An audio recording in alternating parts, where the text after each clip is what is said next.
سنو، کلیجہ ہے تو سنو، دل اور گردے ہیں تو سنو. اسلام پانی اور رنگ کی طرح اگر ہم اسلام کو اپنے اندر بسانا چاہتے ہیں تو سنو.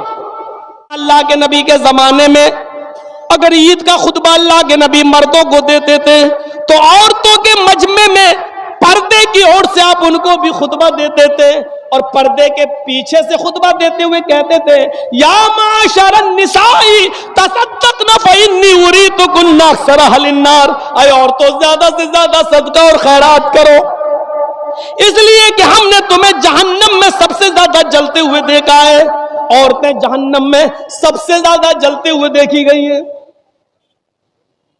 پوچھا صحابیات نے اے اللہ کے نبی آگے کی تقریر ہم نہیں سنیں گے آپ کی، بس کریے، ہمیں صرف اتنا بتا دیجئے کہ عورتیں سب سے زیادہ جہنم میں کیوں گئیں، کیوں جائیں گی، تاکہ ہم وہ عمل اگر ہماری زندگی میں ہو تو ہم چھوڑ دیں. فرمایا تکسرن اللعن و تکسرن اللعن و تکفرن العشیر.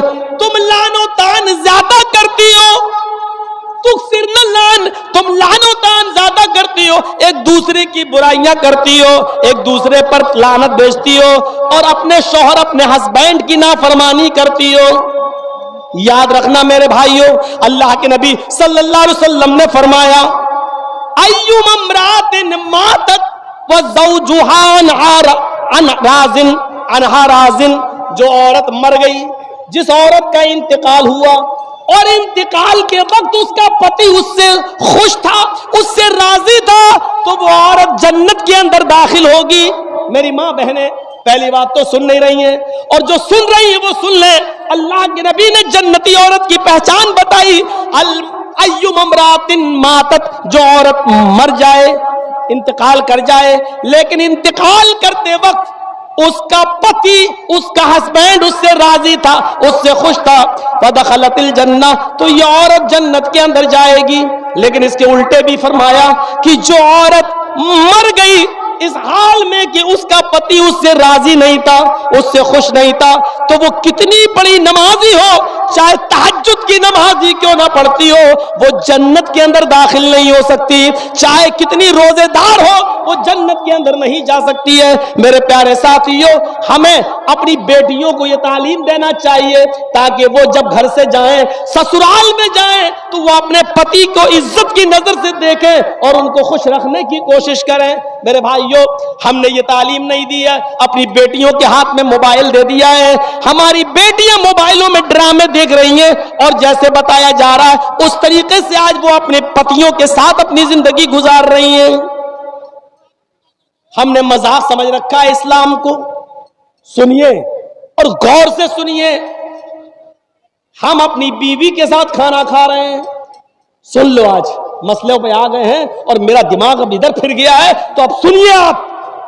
ہم اپنی بیوی کے ساتھ، ایک مثال ہے آپ بھی سنیے، ہم اپنی بیوی کے ساتھ کھانا کھا رہے ہیں، اور کھانا کھاتے ہی کے دوران ہماری بیوی کی بہن سالی، بیوی کی بہن گھر میں آ جاتی ہے، اور میری بیوی اپنی بہن کو کہہ رہی ہے آؤ آؤ تم بھی کھانا کھا لو، آؤ آؤ کوئی بات نہیں آؤ، اور سالی بھی بیٹھ گئی. سنو،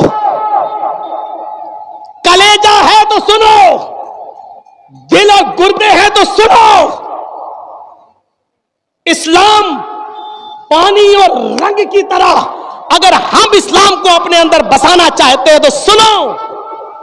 بیوی کی موجودگی میں بھی، بیوی کی موجودگی میں بھی، بیوی کے سامنے بھی ہم اپنی سالی کے ساتھ بیٹھ کر کھانا نہیں کھا سکتے ہیں. میری سالی بھی میرے ساتھ بیٹھ کر میری بیوی کی موجودگی میں بھی میرے ساتھ کھانا نہیں کھا سکتی ہے.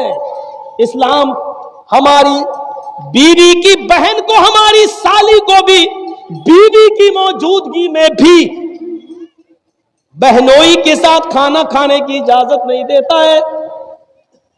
اپنی سالیوں کو اسکول پہنچانے والوں، اپنے گاؤں سے